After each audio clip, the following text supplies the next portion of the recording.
Hello and welcome to Bruxelles Je t'aime, Euronews' talk show all about the European capital of Brussels. On Brussels, my love, we break down the big stories of the week, examine what's at stake for you and for Europe. My name is Maeve McMahon. Thanks for joining us. Coming up this week, Europe's migration muddle. 1 decade after the quote, "never again" tragedy that killed 300 migrants in the Italian island of Lampedusa, the EU still has no functioning migration and asylum pact. After years of procrastination, EU leaders will meet in Brussels next week to try to find a long-term plan and a fairer system to redistribute migrants. Increasing returns, building fences, nothing seems off the table. So we're asking whether the main motto in Europe now is migrants are not welcome unless you're a Ukrainian refugee. Meanwhile, in Ukraine, the war drags on. It's almost 1 year since the Russian invasion began. In a show of support, EU commissioners visited Kiev this week and the heads of the EU institutions for their EU-Ukraine summit. But what President Zelensky wants more than anything is weapons. Germany finally agreed to send tanks, but Ukraine now is asking for fighter jets.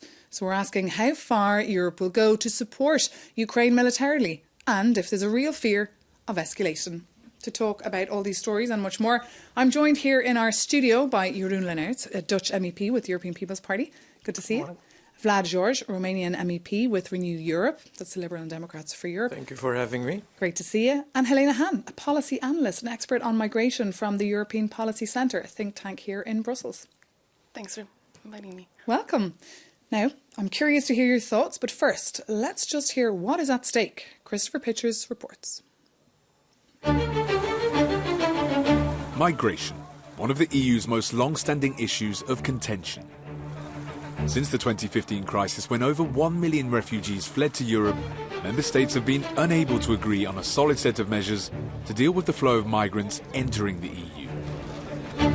One idea that hasn't gone away since then is of a Brussels-funded wall at the bloc's external borders. Previously a taboo topic, as many as 12 member states, including Poland and Denmark, now say it's a matter of priority. For the moment, the European Commission is resisting these calls. Its priority for now is to overcome the impasse between member states on its proposals on migration and asylum laid out in 2020. This includes how to relocate people arriving at the EU's borders. Previous attempts failed mainly due to opposition from Hungary and Poland. European Commission President Ursula von der Leyen is now urging EU countries to work together to break the deadlock. EU leaders will meet in Brussels next week, where their main goal will be to hash out a deal on migration. But with the issue remaining so highly contentious, can we actually expect EU countries to resolve the issue anytime soon? Christopher Pitchers there. So the question to my panellists, have you faith in EU leaders next week when they meet here physically in Brussels to discuss this issue that they've been just shoving under the table for the last couple of years? We start with yourself, Jeroen. But I don't think that next week's council will all of a sudden bring a magical solution to the migration issue. It's a very complex issue. It needs a holistic approach on many fronts. So it would be not realistic to ask for some sort of a solution. What we do need is a strong commitment from the leaders to make sure that before the next European elections, we will have a functioning migration pact, which was already referred to in the video clip. And it is not acceptable that in the European Union, after 9 years, we still don't have a solution. So your deadline for the European heads of state and leaders as the ahead of the European elections in 2024. I'd like to hear your take now on what you think will come out of that summit next week. Well, I think it's a really good thing that it happens because, as you said, we had a pretty long hiatus in talking about this subject, which is pretty important now. We have a war on our closest border now. We have a refugee crisis already, yes, that we managed so far, you know. The Ukrainians, millions of people have come over and we're managing that. And if we feel the need to build something, we need to build a system. Because if you don't have the system, if you don't manage it correctly, intelligently, then no actual building will be the perfect solution. And it's a very easy way to tell the people, let's build something. It's, and then forget about it. No, that's not how it works. This is why we need this management system that we call the Migration Pact, Migration Act, whatever. It's actually management. And we need to know that migration is going to get even larger because we're also thinking about environmental migration, which is going to come. Let's stop you there because that leads us down a totally different path, which we will come to a bit later. But Lena Hahn, I really want to hear from you. You're a policy expert from the European Policy Centre here in Brussels. What are your expectations for next week's summit on a topic that you've been covering intensively for years? I think it's fair to say that expectations are very high, but personally I agree in the sense that next week is really about putting migration and asylum issue on the agenda again at a very high level. It featured, of course, in previous councils in the context of the EU's Ukraine response, but migration itself and the Migration Pact has not been discussed at such high level in a long time. But I think if we think about the very issues that are causing stagnation in the negotiations, questions around solidarity and responsibility sharing, I don't have a sense that next week will really cause any sort of, or will provide an impetus when it comes to those questions. I think that it's also sort of helps explaining why now there's a big focus on the external borders, on returns and readmission, because those are the things that member states can, to a large degree, agree on. In a way, it is a least common denominator, if you will say. Yeah. And Helena Hahn, in just a minute, I'd like you to explain in a little bit more detail to our viewers what's in that pact that was put on the table back in 2020. But first, let's just take a look at that letter that the Commission President Ursula von der Leyen sent out to EU heads of state and government ahead of this summit taking place next week. She said, the risk of our response falling short will always remain until we have that new pact on migration and asylum in place. And this pact that we saw put on the table back in 2020 still seems to be in drawers of ambassadors and officials here in the city. Is it going anywhere? And just remind our viewers what exactly is in it.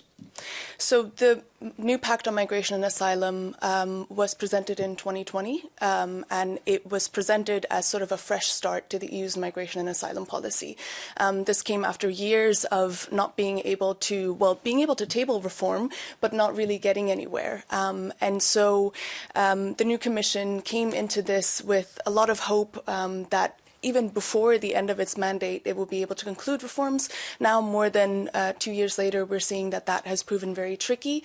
The Migration Pact as a whole takes many elements of the existing common European asylum system and other issues around it, to some extent revamps it, tries to, for instance, make the EU's migration and an asylum system more crisis-proof, more prepared. It also, to some extent, tries to accommodate member states' wishes. At the end of the day, I think, in a way, it's not that that the system that we have in place doesn't work. It's rather an issue that it hasn't been functioning the way that it should.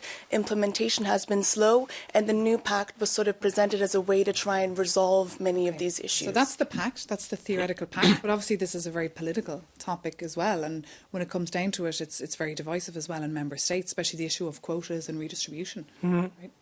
Yes, and I agree with what Hannah said.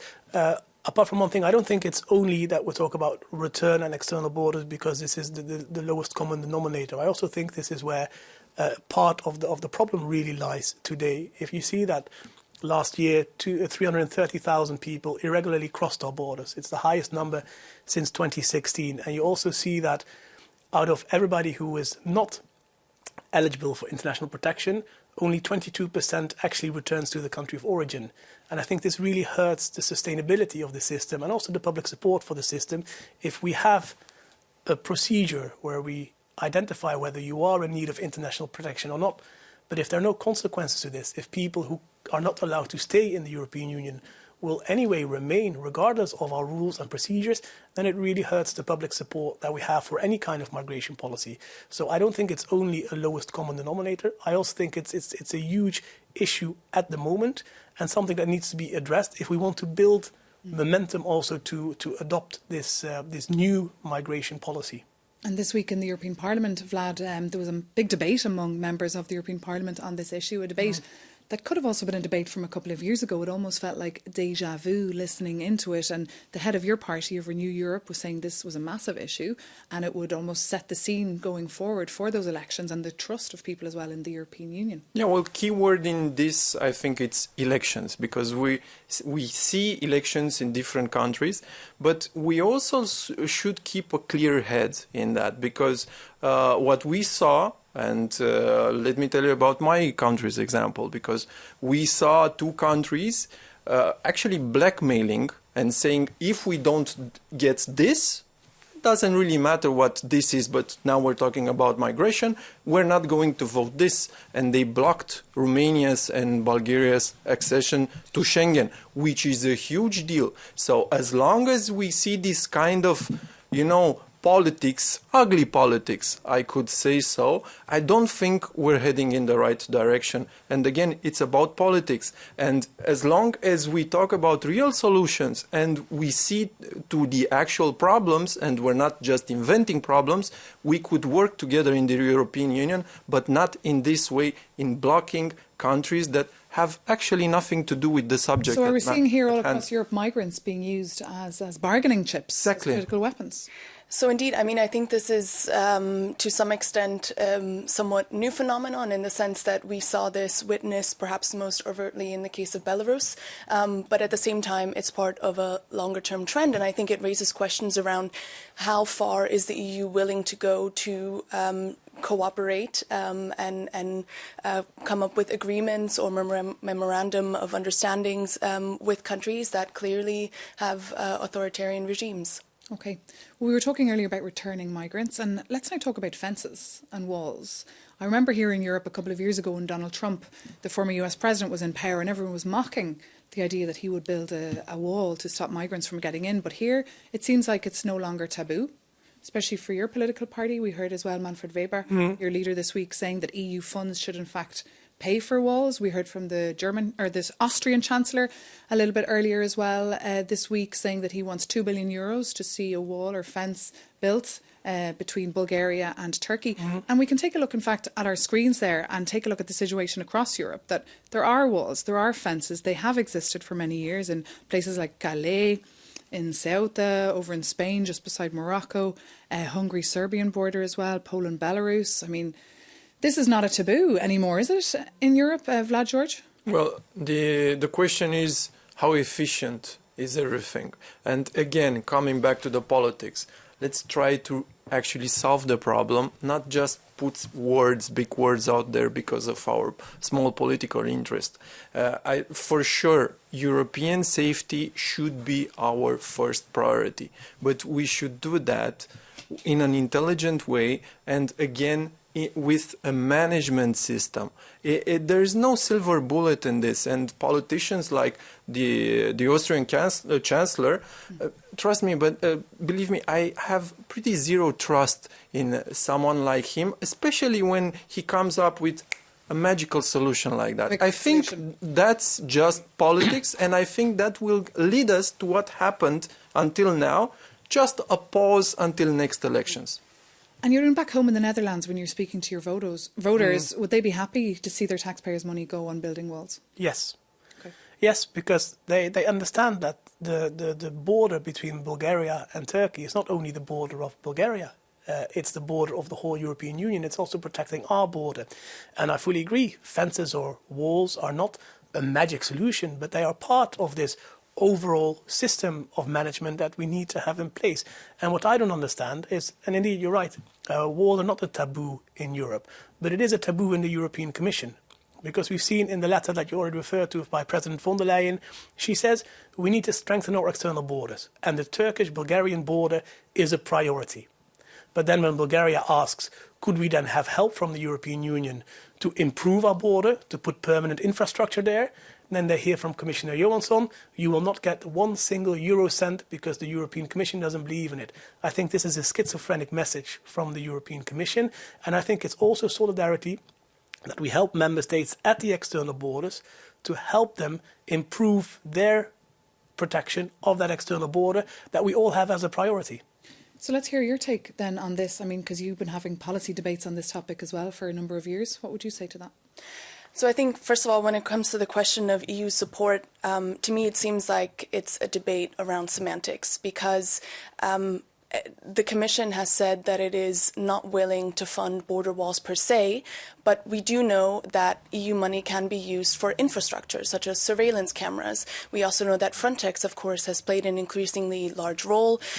We saw that, the Commission offered Poland Frontex's support, which was then refused. So I think it's not just a one-way thing where the Commission is blankly saying we are not willing to do this. Just to very brief, because of course when we had the discussion in 2018, I believe, and 2021 it was, when Charles Michel also on behalf of the Council said that on the basis of our European legislation, the Commission is very capable of funding not only non-permanent infrastructure, but it could also use the European funds to fund permanent infrastructure, and it's a political choice of this Commission to not do so. And so far, they haven't changed their mind on that, and I think that it's a bad idea. Well, let's bring in another voice on this discussion and take a listen to Professor Victoria Vernon. She's one lady who's highly against the idea of Europe building fences and walls, and she spoke earlier this week to our Paul Larocque. Hopino, take a listen.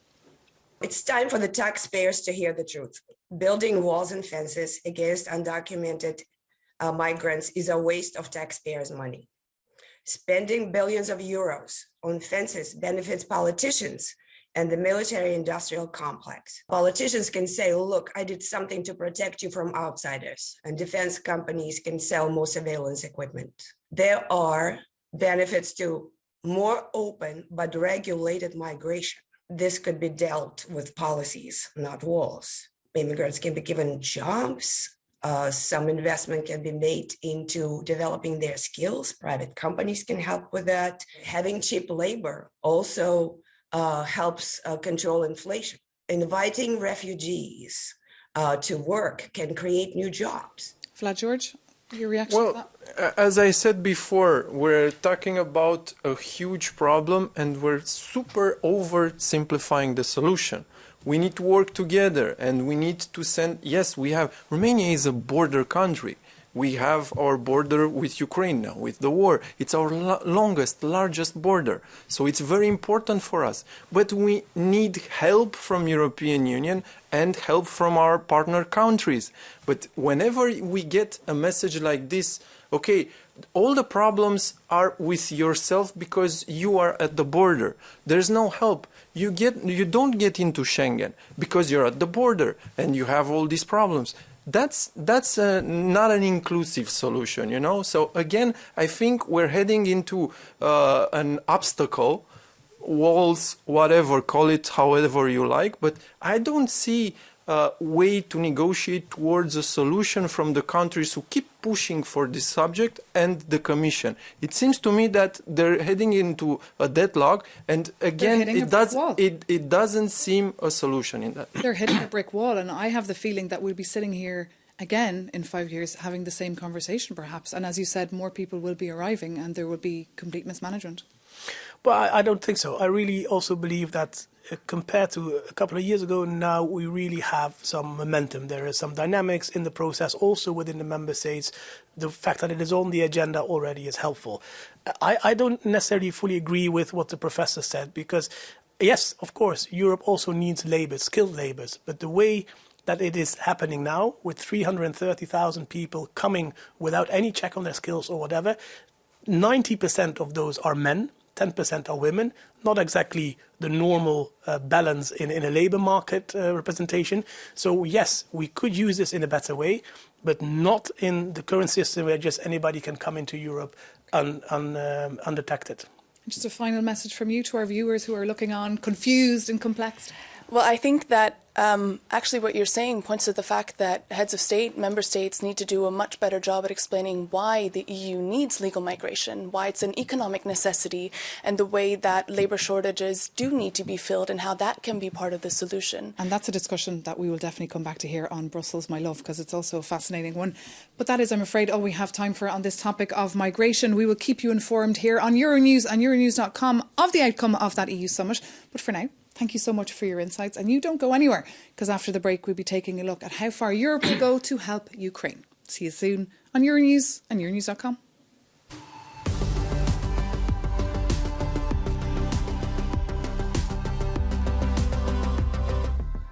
Welcome back to Brussels, my love, with me, Maeve McMahon, where we're taking a little look back at some of the big stories of the week that impact Europe.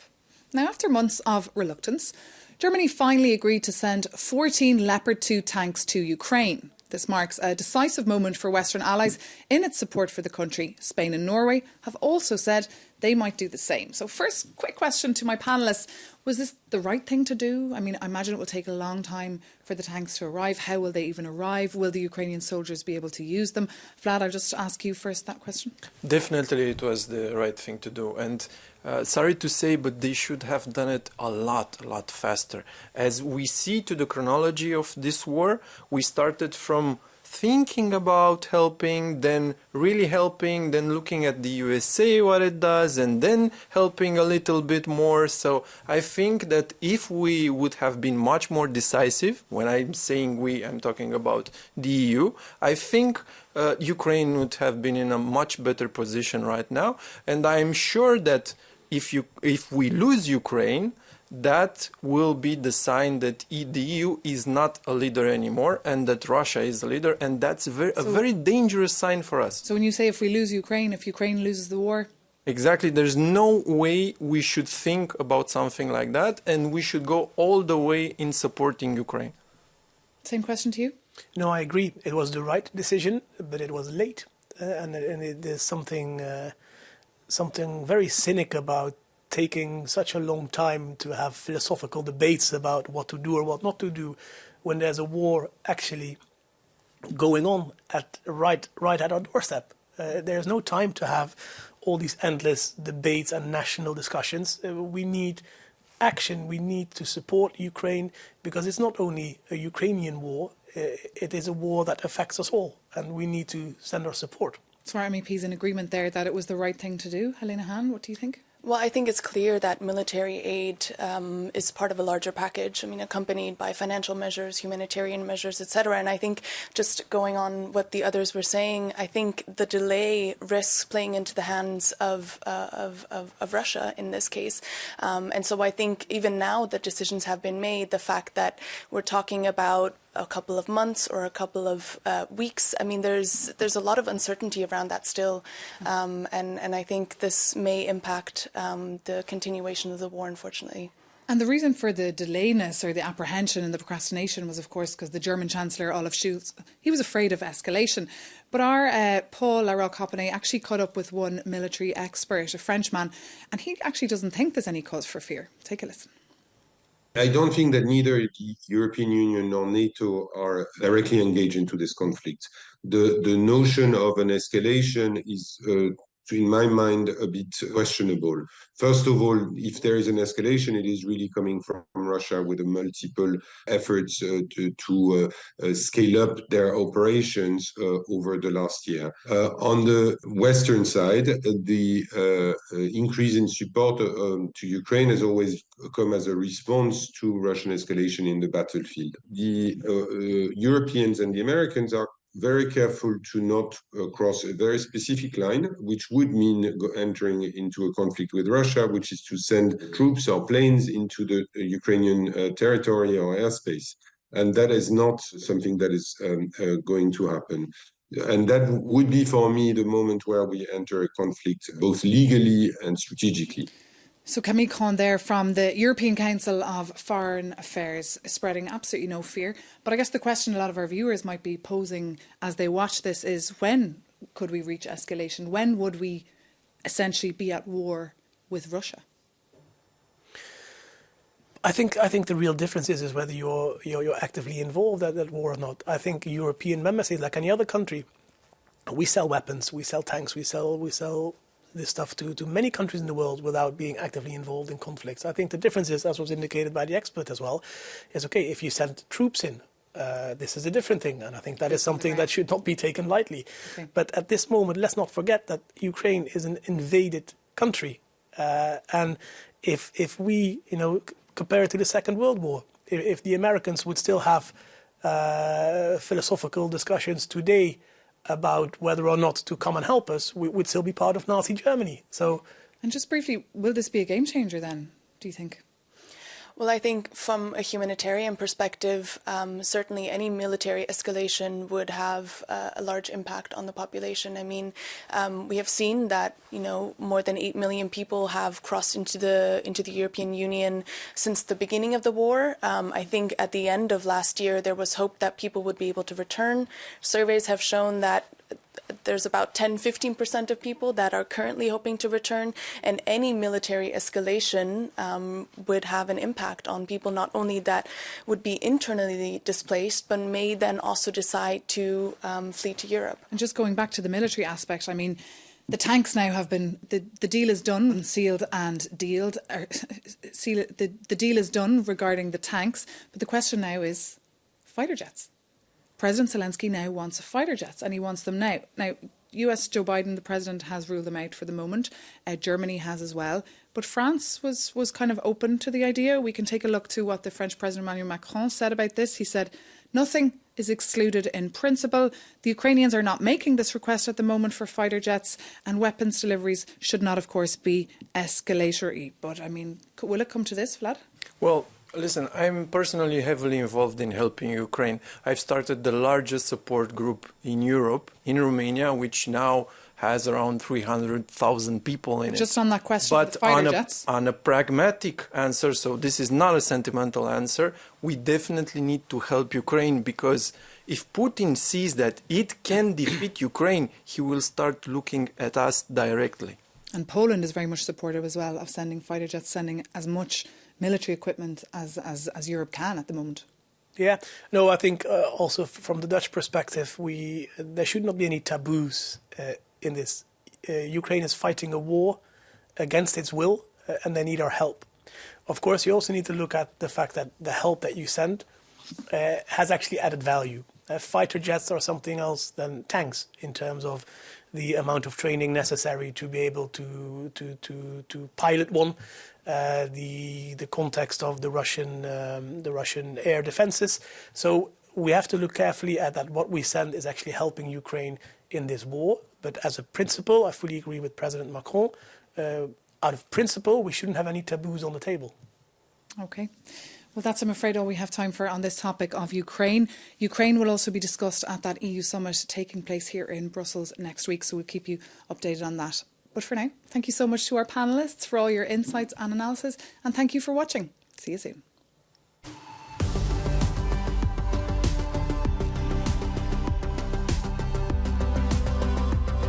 Welcome back to Brussels, my love, with me, Maeve McMahon, where we're taking a look back at some of the stories across Europe that caught our eye this week.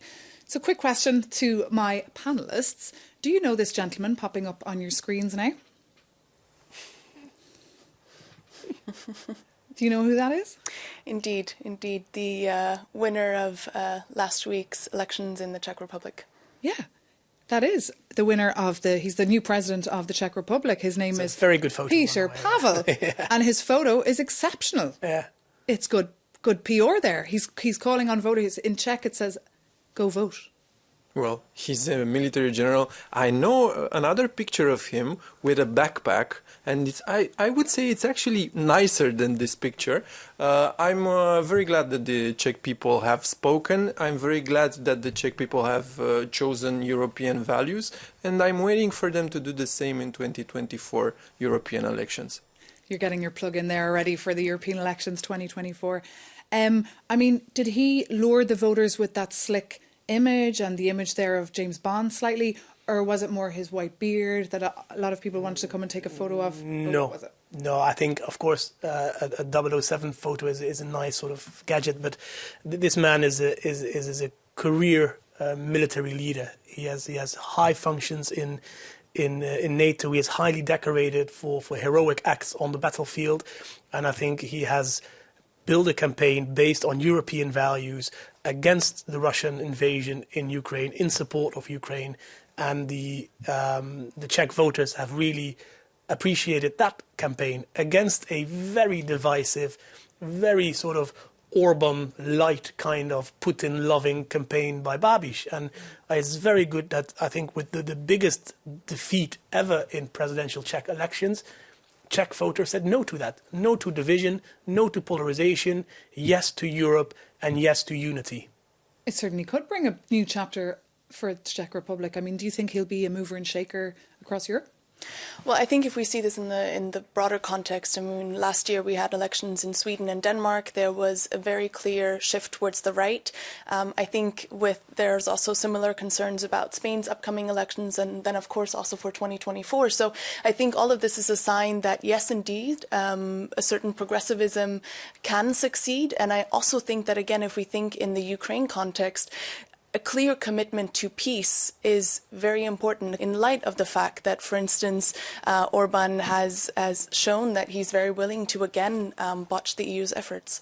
And Vlad George, just a brief question, because you have mentioned the European elections numerous times on the show today. So what's going to be your approach to try and get people to vote? Will you adapt the ideas there that Piotr Pavel? Well, I think we should definitely address the fake news type of campaign that the far right is using now.